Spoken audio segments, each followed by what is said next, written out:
नमस्कार। धार्मिक रत्न चैनल में आपका स्वागत है। जैसा कि आप जानते हैं, इस चैनल के माध्यम द्वारा हम श्रीमद् भागवत की कथा धारावाहिक रूप में प्रस्तुत कर रहे हैं।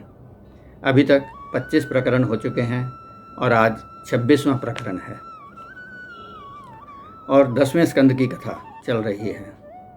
पिछले प्रकरण में आपने जाना था कि शेषावतार भगवान बलराम का जन्म हो चुका है और अब सभी देवताओं ने और ब्रह्मा जी ने मिलकर के भगवान से यह प्रार्थना की है कि अब वे भी अब शीघ्र देवकी के गर्भ से जन्म लें और इस धरती को कंस के अत्याचारों से मुक्त कराएं। भगवान ने यह प्रार्थना सुनने के बाद देवताओं को और ब्रह्मा जी को सभी को आश्वस्त किया कि मैं शीघ्र ही देवकी के गर्भ से अवतार लूँगा, अतः आप लोग निश्चिंत हो जाएं। ब्रह्मा जी यह सुन करके और सभी देवता अपने अपने स्थान को चले गए। कुछ समय पश्चात भगवान नारायण ने देवकी के गर्भ में प्रवेश किया। जैसे ही भगवान ने देवकी के गर्भ में प्रवेश किया, देवकी का मुखमंडल सूर्य की भांति चमकने लगा था। कंस, जो कि बहुत ही भयभीत रहता था, वह रोज कारागार में आकर के देवकी को देख करके जाता था। आज जब उसने देवकी को देखा और उसके मुखमंडल की आभा को देखने से उसे यह मालूम हो गया कि अवश्य ही यही संतान उसका काल बन सकती है।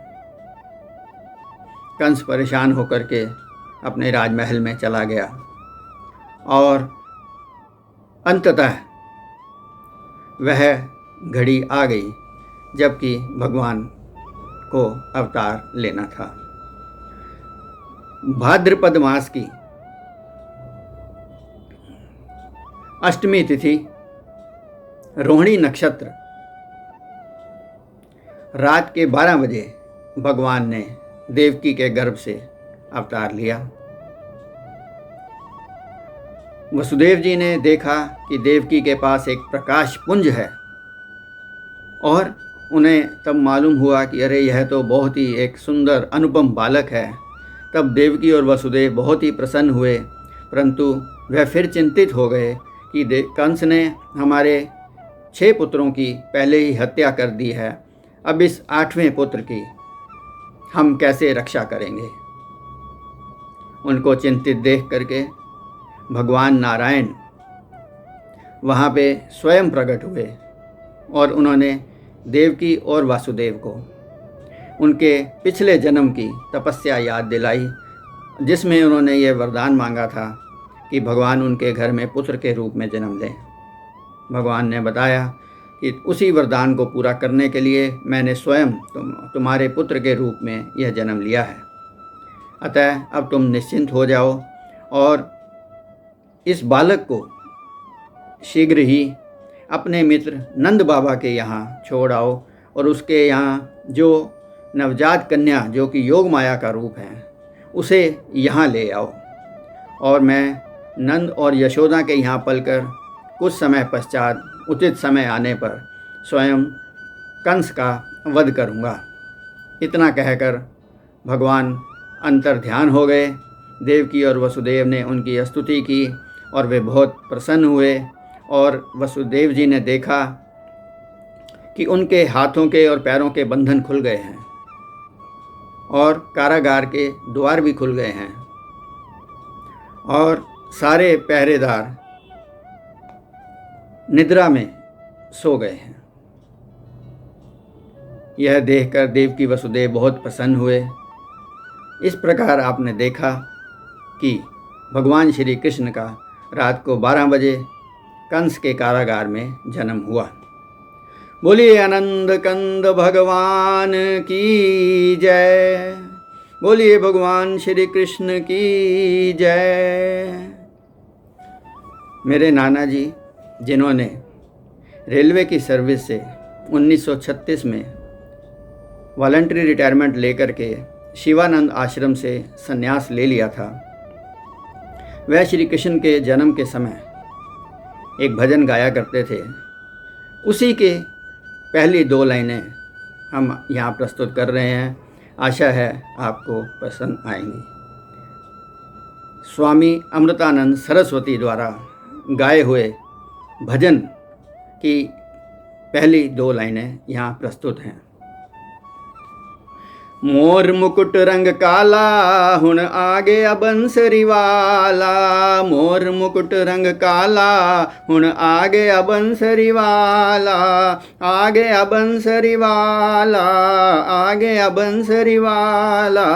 मोर मुकुट रंग काला हुण आ गया बंसरी वाला, खुल गया बेड़ी ताला हुण आ गया बंसरी वाला, खुल गया बेड़ी ताला हुण आ गया बंसरी वाला, आ गया बंसरी वाला, आ गया बंसरी वाला।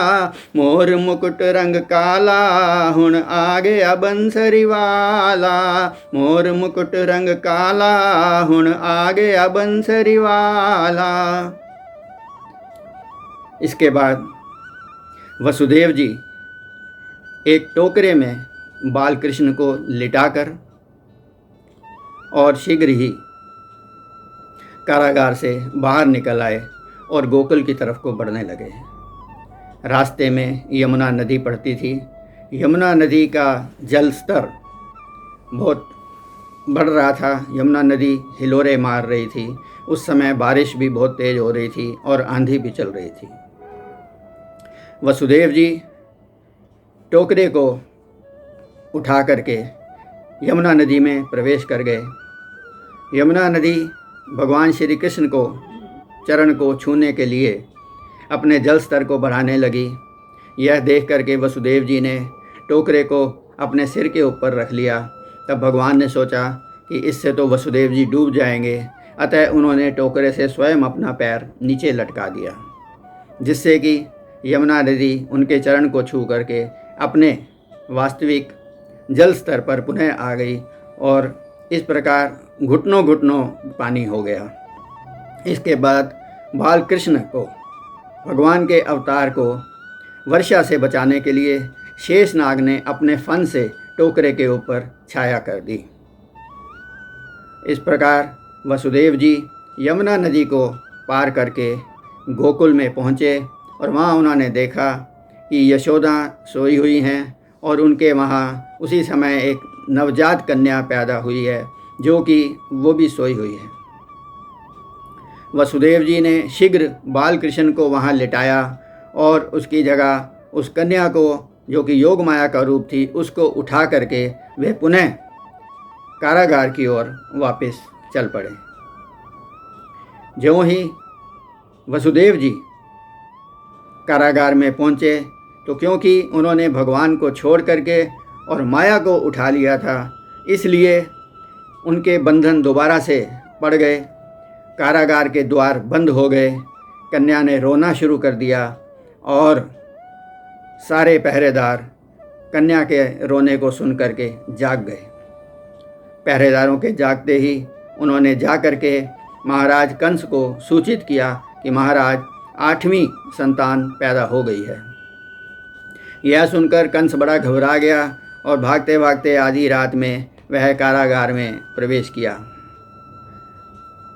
वह देवकी के हाथों से नवजात शिशु को छीनने लगा था। तब देवकी ने कहा कि भैया, तुमने मेरे 6 पुत्रों की पहले ही हत्या कर दी है, अब यह कन्या है, इसे छोड़ दो।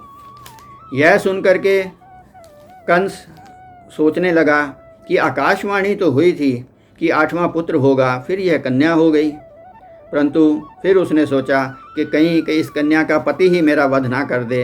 अतः उसने देवकी के हाथों से कन्या को छीनकर वह उसे ज्यों ही धरती पर पटकने लगा, कन्या उसके हाथ से छूट करके आकाश में चली गई और उसने वहाँ उसे अष्टभुजी रूप में दर्शन दिए। और देवी ने कहा कि हे मूर्ख कंस, तूने मुझे मारने का प्रयास करके व्यर्थ ही अपने ऊपर पाप लिया है, क्योंकि तेरे मारने वाला तो भगवान कृष्ण गोकुल में पैदा हो चुका है और कुछ वर्षों के बाद ही वह अपने साथियों सहित तेरा अंत कर देगा। यह सुनकर के कंस मूर्छित होकर के वहीं गिर गया और मूर्छा खुलने पर उसने देवकी और वसुदेव से क्षमा मांगी और कहा कि मैंने अपने काल से बचने के लिए ही आप सब लोगों को यह कष्ट दिया था, परंतु जो होनहार है वह होकर के रहती है, अतः मैं आपसे क्षमा प्रार्थी हूँ और अब आप दोनों स्वतंत्र हैं। ऐसा कहकर कंस राजमहल में चला गया और अपने राज सिंहासन पर बैठ करके गहन मुद्रा में सोचने लगा। उसको इस अवस्था में देख करके उसके मंत्रियों ने कहा कि महाराज आप अधिक चिंतित ना हों, कि जो भी नए शिशु गोकुल में पैदा हुए हैं हम उन सबको मार देंगे, जिससे कि वह बालक भी स्वयं ही मर जाएगा। यह सुनकर के सर्वसम्मति से सभा में यह मत पास किया गया कि सारे सैनिक अलग अलग टुकड़ियां बना करके गोकुल के अंदर प्रवेश करें और जो भी नवजात शिशु मिले उसकी हत्या कर दें। इस प्रकार आपने देखा कि कंस के इतने प्रयास करने पर भी वह देवकी के 8वें पुत्र के जन्म को रोक नहीं पाया और कुछ नहीं कर सका। जो होनहार होती है वह बहुत ही बलवान होती है, क्योंकि भगवान श्री कृष्ण का जन्म रात को 12 बजे कंस के कारागार में हुआ, तो अतः उनके जन्म की बधाई और गीत नहीं गाए जा सके। और अब भगवान श्री कृष्ण, जैसा हमने आपको बताया, नंद बाबा के यहाँ पहुँच चुके हैं। नंद बाबा के यहाँ कल सुबह जब नंद बाबा इस अनुपम बालक के दर्शन करेंगे तो नंद और यशोदा मिल करके और सारा गोकुल धाम श्री कृष्ण का जन्म उत्सव मनाएगा, तो हम भी उसमें शामिल होंगे। अतः आगे की कथा हम आपको अगले प्रकरण में सुनाएंगे। आज की कथा समाप्त करने से पूर्व आइए 2 मिनट के लिए हम ईश्वर भजन कर लेते हैं। श्रीमन्नारायण नारायण नारायण, श्रीमन्नारायण नारायण नारायण, श्रीमन्नारायण नारायण नारायण, श्रीमन्नारायण नारायण नारायण, श्रीमन्नारायण नारायण नारायण, श्रीमन्नारायण नारायण नारायण। धन्यवाद। जय श्री कृष्ण। बोलिए आनंद कंद भगवान की जय।